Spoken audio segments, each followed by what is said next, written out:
they look like the more consistent of the two teams. I mean, they're 2-1 up for a reason here. They've lost a game 1 from a 2-goal leading position. Since then, taken 2 games straight.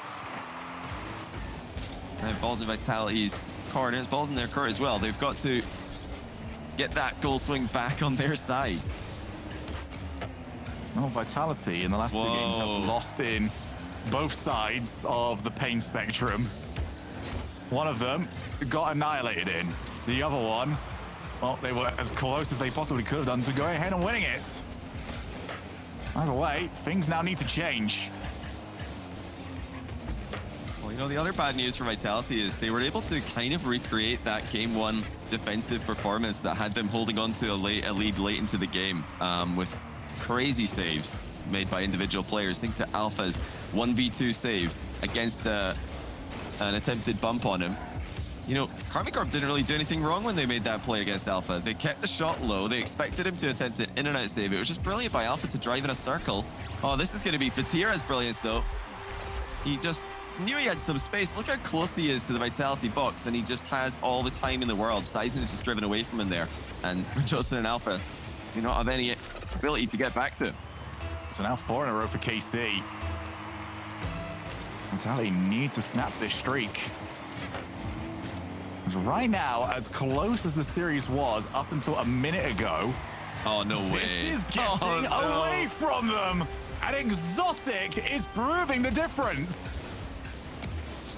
Oh, that's a bit unfortunate there for Vitality. The Exotic's just fallen on it, but definitely a mistake from Alpha to hit the ball straight back towards him. He's got to get that ball into the corner, the back corner, something they did brilliantly in game 3 before they lost their late game lead.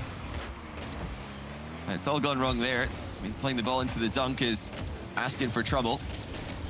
A couple of unforced errors for Vitality have led to 2 goals from the clinical Karmine Corp. All right, well, go and get that third as quickly as you can, Karmine Corp. I do not trust this whatsoever. Maybe they are, if there is any team to go against the curse of 2-0, they'll be the ones to do it. The backboard yet again. Vatira drops it down for Itachi. Well read, though, by Vitality, who would like to see some other part of this field. It has been orange side only for the last 2 minutes. What is this boost that Radosin is using? Is he trying to distract Karmine Corp here with this one? This is a strategy. If Vitality have turned their game sound down, if they like playing with muted game sound, then this could be a plan to get inside KC's heads, because, well, you're definitely getting a noise coming. You can hear that one a mile away. It's almost the exact opposite of what we used to get from Virtuoso, as that shot will not test Radosin too much. Virtuoso's whole strategy was to be as silent as possible. Instead, that is a play to make sure that everyone knows where you are. Sierra takes it into the side of the field. Half the game now gone. Oh, here we go. Alpha and Itachi. What a recovery. Yeah, it's just too fast. Back to the ball. And it's, you know, those kind of recoveries that make double committing in defense a little bit more viable. In fact, a lot more viable than they were back in the day. You know, back in the day, double commit like that, the defenders are gone. They're not coming back. They're out the game. And now it's actually just turns around, no problem, and makes a second save as well. So, you know, it's positions like that where if you've got recovery mechanics like these guys, you don't really need to calm whose ball it is. You just go. Make sure that you get the ball clear. You hit the ball, and never any problems. Oh, good block from Itachi. There's a game where if you were to hide the names of everyone on the field, you might be convinced that KC were the team trailing. Just how good the chase for that next goal has been. Radosin. He's got it in.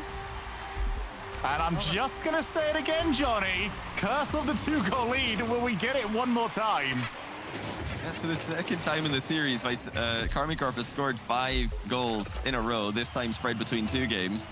And it's followed up by a Vitality goal. But last time this happened, Vitality scored the next 2. So if we're to follow the same path here, that does not bode well for Karmine Corp, except for the fact that they went on after that second goal for Vitality to score again. So if you're a skeptic, shouldn't be too worried if you're a Karmine Corp fan. cuts across the face of goal once again. Itachi just showing himself to Radosin. Giving that a little bit of moment for pause. Radosin will go and chase. Exotic daring Seisons to come and join him. As two players now moved, Itachi had to get good hits. Did exactly that. Passed, and Radosin will be wishing that was looking a bit different. Yeah, that wasn't the play there from Alpha. He just kind of gave the possession away, but they've still managed to keep it alive. Radosin waiting for the pass in the middle of the box. Pass went behind him. Vitality's passers have been wayward in their last two offensive drives. Not got much time left for many more of those offensive plays. Alpha will go up. Has managed to win. Now up against Vatira, who finds the one gap past him, and Seison's not getting there.